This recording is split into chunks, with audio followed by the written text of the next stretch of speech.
Hello दोस्तों, मैं हूँ सीमा वालिया। तो मैं आप सभी का स्वागत करती हूँ मेरे चैनल सीमा वालिया में। कैसे हैं आप सब? तो ये बताने के लिए कमेंट बॉक्स में जय माता दी ज़रूर लिखे दोस्तों। तो चलिए दोस्तों, आज इस वीडियो में जानेंगे हम पितृपक्ष कब से शुरू होकर कब समाप्त हो रहा है, और पितृपक्ष के दौरान हमें किन 5 बातों का ध्यान रखना है, और कौन कौन से ऐसे कार्य हैं जो हमें करने हैं, और कौन से ऐसे कार्य नहीं है जो हमें नहीं करने हैं।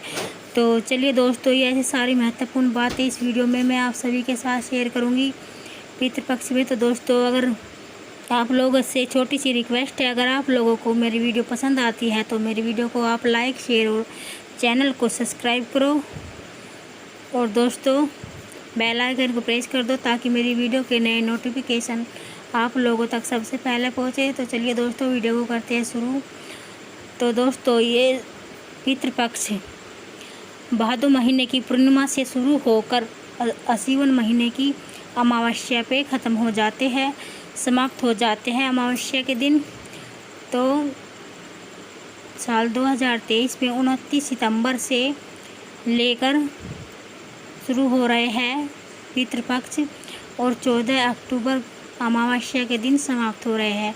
तो यही हमारे 15-16 दिन होते हैं जिसमें हम अपने पितरों की सेवा करते हैं। जो हमारे पितर हैं, वे ऐसा माना जाता है दोस्तों कि पितृपक्ष के दौरान भगवान हमारे पितरों को स्वर्गलोक से मुक्त कर देते हैं, और वे पृथ्वी पर आते हैं यह देखने के लिए कि हमारे जो पीछे परिवार है, कौन हमें याद कर रहा है, कौन हमें पानी दे रहा है, कौन हमें भोजन दे रहा है।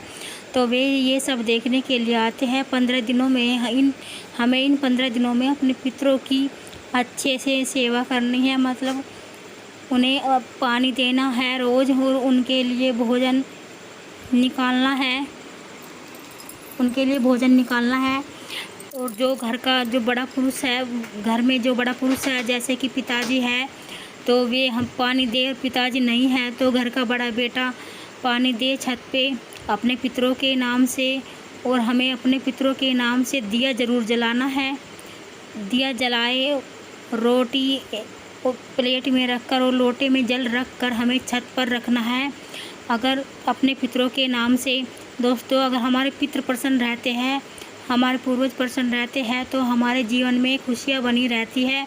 अगर हमारे पितृ ही हमसे नाराज़ होते हैं तो हमारा सारा काम काज जो है वो मतलब ठप हो जाता है, नहीं चलता। तो हमें अपने पितरों की असीम कृपा पाने के लिए उन्हें 15 दिनों में खुश करना है।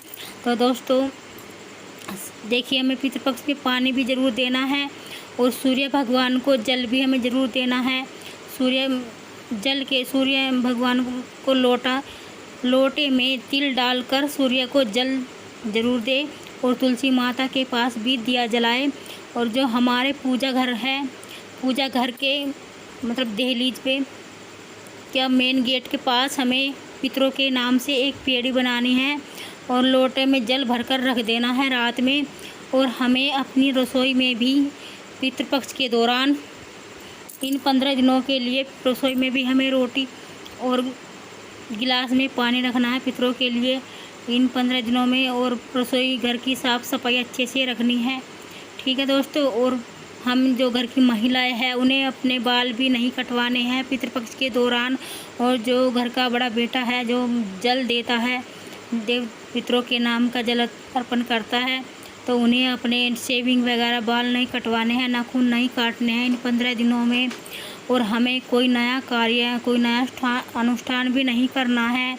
हमें इन 15 दिनों में जैसे कि कोई गाड़ी लेना है, प्लॉट खरीदना है, या कोई भी सामान खरीदना है नया, कुछ भी हमें नए काम की शुरुआत नहीं करनी है।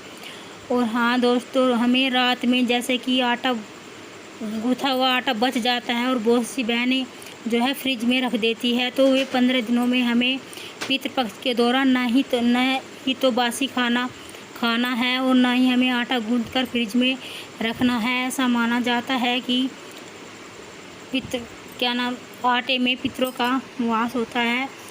आटे में तो आटा गूंथकर नहीं रखना है हमें, इससे जो है हमारे ग्रह खराब हो जाते हैं पितृपक्ष के दौरान। और हमें जो घर की महिलाएं हैं, हमें जल नहीं देना है पितरों के नाम का। सिर्फ घर के बड़े बेटे को या पिताजी है तो उन्हें पिताजी को जल देना है। जो भी घर में बड़ा सदस्य है उन्हें ही जल देना है।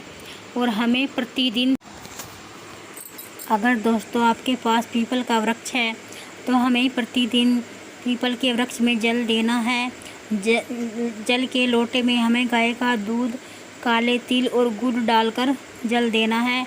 और पीपल वृक्ष के नीचे हमें अपने पितरों के नाम का दिया भी जलाना है। तो आप 15 दिनों के लिए सारे काम करने हैं। हमें इन 15 दिनों में हमें अपने पितरों को खुश करना है। और जिस दिन हमारे पितरों की तिथि होती है हमें ब्राह्मण भोज ज़रूर कराना है, ब्राह्मण को खाना खिलाना है।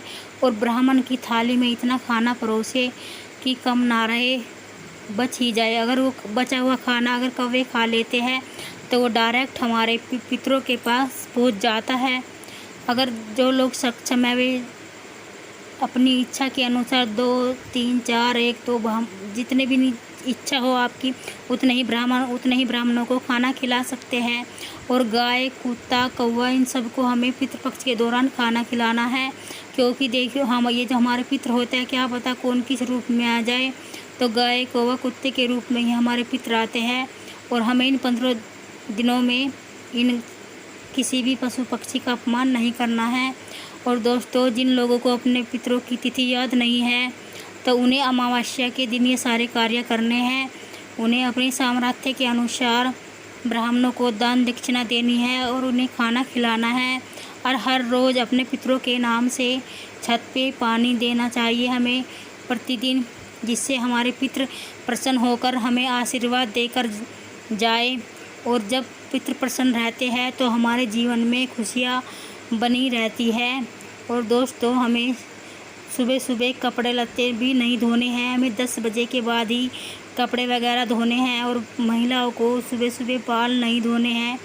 तो दोस्तों, यही सारी वो जानकारी थी जो मुझे आप लोगों तक पहुंचानी थी। दोस्तों, अगर आप लोगों को ये मेरी वीडियो पसंद आती है तो मेरी वीडियो को लाइक शेयर करो। और हमारी ये वीडियो यहीं तक की थी दोस्तों। और मिलती हूँ आपसे किसी अगली वीडियो में। लाइक शेयर करो और चैनल को सब्सक्राइब करो। तो मिलती हूँ आपसे अगली वीडियो में, तब तक के लिए नमस्कार दोस्तों।